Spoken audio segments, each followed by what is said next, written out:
Friends welcome back, hope you are doing well.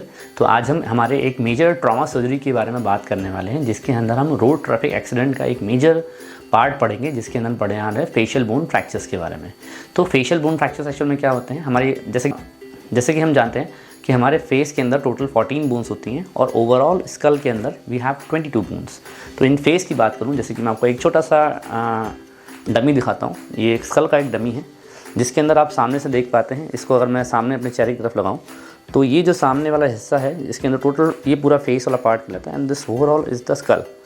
इस facial part के अंदर total 14 bones हैं।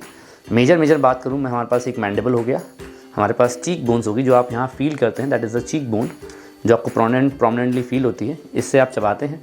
ये चीक बोन हो गई, ये मैक्सिला वाला पार्ट हो गया जहाँ पे अपर आपके ऊपर के दांत, ये नीचे के दांत, और फ्रंटल बोन और ये नेज़ल बोन्स।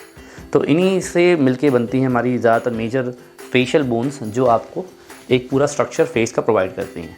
अगर किसी भी रोड ट्रैफिक एक्सीडेंट में जब आप हेलमेट नहीं पहनते हैं तो इसके अंदर ये फेशियल बोन्स फ्रैक्चर हो जाती हैं, यानी कि टूट जाती हैं, और इनको जल्द से जल्द ऑपरेट कराना ज़रूरी है, अनटिल एंड अनलेस कोई न्यूरोसर्जिकल कॉम्प्लिकेशन ना हो, कोई हेड इंजरी नहीं होनी चाहिए। तो उनको हम पहले हेड इंजरी वाले ट्रीट करेंगे, उसके बाद हम इन फेशियल बोन फ्रैक्चर्स पर जाते हैं।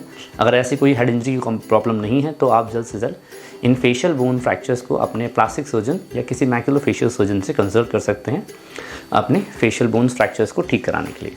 तो इन फेशियल बोन फ्रैक्चर में ज़्यादातर यही, जैसे कि मान लीजिए अगर हम प्रॉब्लम की बात करें तो इनमें प्रॉब्लम होती है ज़्यादातर जैसे कि मान लीजिए जबड़े की हड्डी टूट जाती है तो आप चबा नहीं पाएंगे, जबड़ा टेढ़ा हो जाना, ऊपर की हड्डी टूट जाती है तो काफ़ी ज़्यादा स्वेलिंग आती है, पेन होता है। आई ऑर्बिट के अराउंड अगर आपका कोई भी हड्डी टूटती है तो इसके अंदर आपको ठीक से दिखाई नहीं देगा, आई बॉल कंप्रेशन करेगा। तो इन प्रॉब्लम्स के लिए इन्हीं बोन्स को ऑपरेट करना जल्द से जल्द बहुत ज़रूरी है।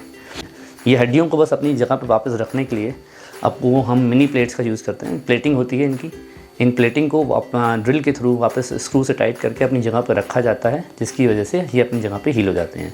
एटलीस्ट 1 से 2 मंथ का टाइम लगता है। सर्जरी के बाद आपको कुछ इंपॉर्टेंट बातों का ध्यान रखना होता है, वो है कि आपको प्रॉपरली लाइट डाइट पर रहना होता है, माने सॉफ्ट ओरल डाइट पर रखना होता है।